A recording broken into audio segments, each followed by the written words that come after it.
Skip this video and you'll miss the soul contract you signed before you arrived.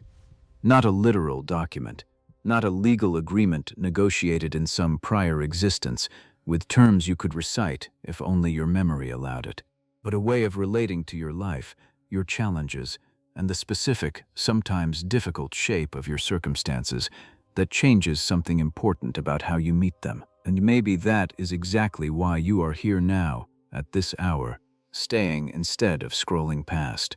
It is no coincidence that you are here. Let that sentence settle without needing proof, not as flattery, not as fate handed to you on a plate, just as a possibility worth sitting with for the next few minutes. Before this video ends, you will understand 3 things.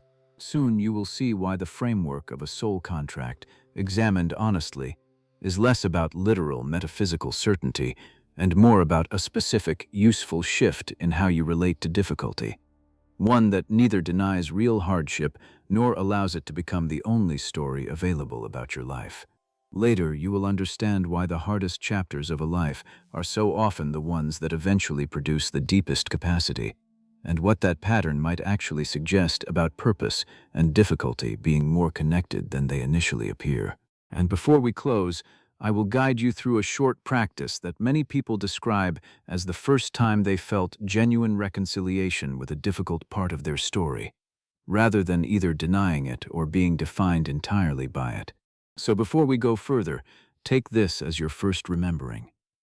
If any part of this message is already landing somewhere true in you, subscribe to this channel now, not as a reflex, but as a small, quiet commitment to keep relating to your own life as something with purpose woven through it, even in its difficulty. When you subscribe, you are telling your own mind, I am willing to consider that my life was not simply happening to me at random. I am willing to explore whether even my hardest chapters carry a thread of purpose I have not yet fully recognized. Because there are 2 kinds of people who arrive at a message like this one. There are those who hear the phrase soul contract and dismiss it immediately as fantasy offered to make suffering feel more palatable. And there are those who stay long enough to understand that this framework, held with appropriate honesty and care, can genuinely change someone's relationship with their own difficult history without requiring literal metaphysical certainty to be useful. You already know which one you are tonight. For most of your life, you were likely taught to think of difficult circumstances, an unstable childhood, a specific loss, a body or health condition that made things harder, a family pattern you did not choose, as simply bad luck, random misfortune with no thread of purpose running through it. This framework, while feeling realistic, offers very little beyond pure endurance, a difficulty to be survived, and, at best, forgotten. There is another way of relating to the same difficult circumstances, not requiring you to believe you chose your suffering in some prior existence with full conscious understanding, but simply asking whether the specific shape of your particular difficulty has, in fact, produced specific capacities in you that a different, easier life would not have required. This is the first revelation. Whether or not a soul contract is literally, metaphysically true, examining your life through this lens tends to reveal genuine, observable patterns worth taking seriously. Here is a simple way to feel this directly. Think of a specific difficulty in your own life, one that felt, and perhaps still feels, deeply unfair, something you would not have chosen if given an easier alternative. Now ask yourself honestly, what capacity, what sensitivity, what specific understanding has that difficulty produced in you that you can identify clearly, something that would likely not exist in you, or would exist in a much less developed form, had that difficulty never occurred. For many people, examined honestly, a difficult early experience with instability produces, later, an unusual capacity to remain calm during other people's crises. A significant early loss produces, later, a depth of empathy for others experiencing loss that a person without that history often has to work much harder to develop. This is not a claim that the difficulty was worth the pain, or that pain should be sought out deliberately as some kind of growth strategy. It is simply an honest observation that difficulty and capacity are far more connected than a purely random misfortune framework tends to acknowledge. Many people spend years relating to their hardest chapters purely as wounds to be managed, kept separate from any sense of meaning or purpose, treated only as damage to be minimized rather than also, simultaneously, as a source of genuine capacity that now exists specifically because of what was endured. And because purely managing a wound offers no larger meaning to hold alongside the pain, the difficulty tends to remain simply painful indefinitely, without ever becoming integrated into a fuller, more complete understanding of who someone has actually become as a result of living through it. This is the trap almost everyone circling unprocessed difficult history lives inside without naming it. Relate to hardship purely as damage and miss the equally real, equally honest observation that the same hardship produced something genuinely valuable that now exists inside you. There are those who will spend a lifetime relating to their difficult history purely as wound, purely as damage, keeping it entirely separate from any sense of larger meaning or purpose. And there are those who will pause here, in this very video, and ask a quieter, more useful question. What if this specific difficulty, painful and real as it genuinely was, also produced a specific capacity in me worth honestly recognizing, without that recognition requiring me to pretend the difficulty did not hurt, not a promise, not a requirement to feel grateful for genuine suffering, but an invitation, available starting now. Now listen carefully, because this is where the title becomes more than a title. The soul contract you signed before you arrived is not a claim demanding literal belief in a specific metaphysical event. It is a framework, useful whether taken literally or symbolically, for relating to your own life's specific shape, including its difficulties, as something carrying thread and purpose rather than only random, disconnected misfortune. You did not stumble into this life. You agreed to it. Let that sentence rest here for a moment, the way a single note rests before the next one arrives.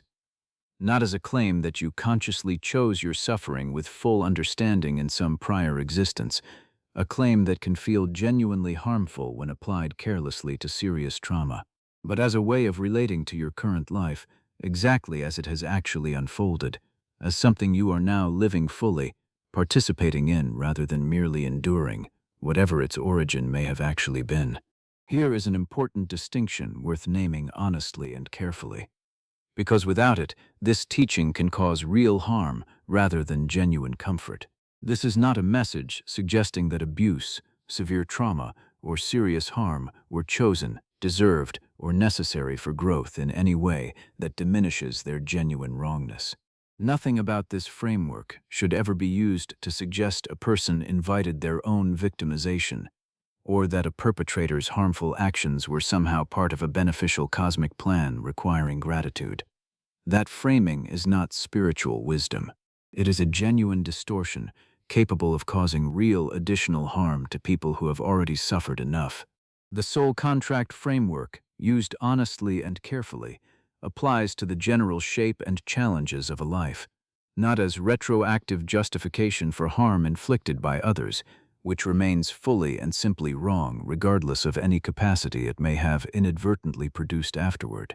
There are those who will hear the careful distinction just offered and feel some relief, recognizing that this framework was never meant to excuse genuine wrongdoing.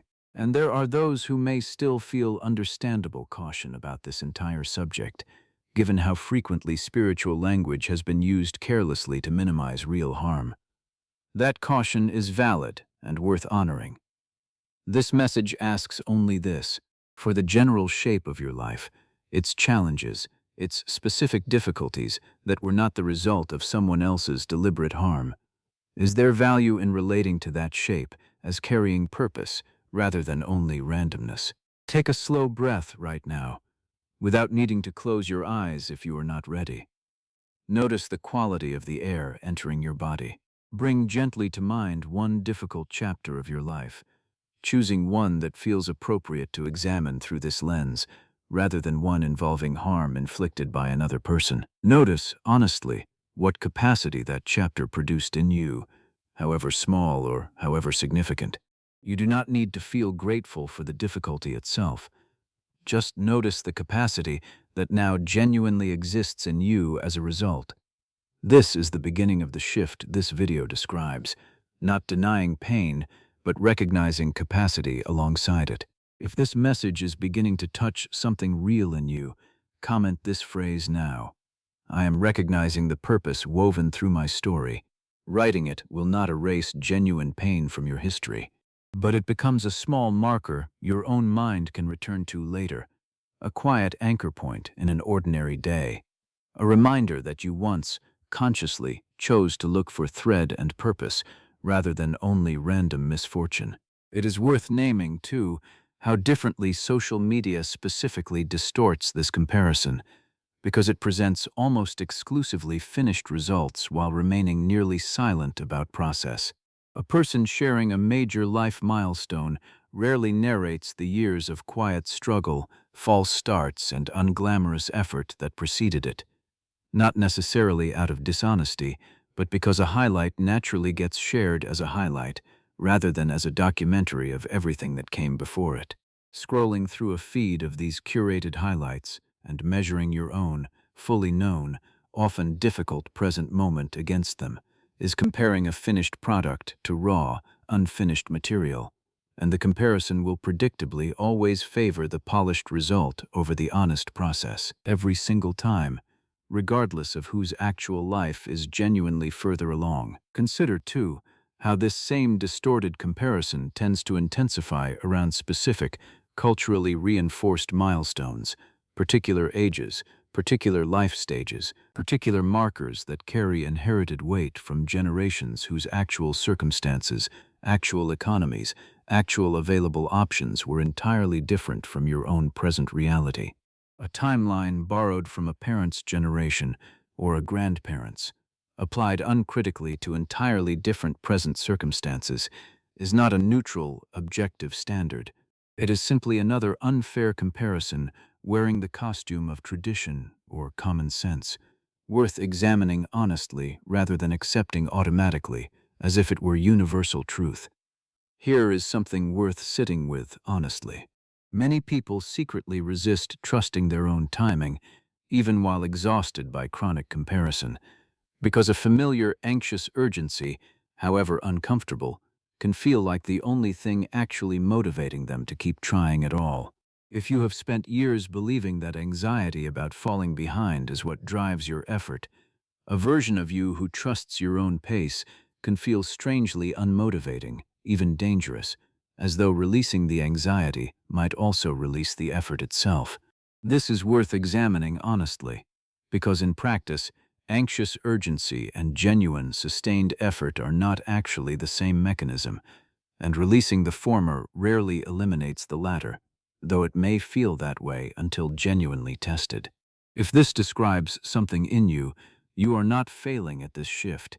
You are standing right at its edge, which is exactly where this practice is designed to meet you. Now we move toward the practice hidden inside this message. Let your body settle wherever you are sitting or lying right now. You do not need silence around you, only a small amount of willingness inside you. Soften your gaze, or let your eyes close if that feels right. Let your next breath arrive a little slower than the one before it, not forced, simply unhurried. Feel the weight of your body being held by whatever is beneath it, the chair, the floor, the surface that has been holding you this entire time without asking anything in return. You are not trying to force a specific outcome to arrive faster. You are simply releasing the extra suffering that anxious comparison adds on top of your own honest, ongoing process. As you breathe, bring to mind, gently, whatever timeline comparison has been generating anxiety for you lately. Inhale and silently offer the recognition, my process is my own, and it cannot be fairly measured against what I cannot fully see in someone else's. Exhale and allow a small amount of the urgency attached to that comparison to soften, not disappear entirely, not permanently, just a small, honest amount. Right now, in this breath. Inhale, notice the comparison. Exhale, allow the softening.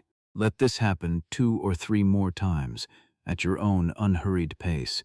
There is no wrong way to practice this. There is only the noticing and the gentle return to it whenever old comparison reappears, which it will, and which is simply part of the practice rather than a failure of it.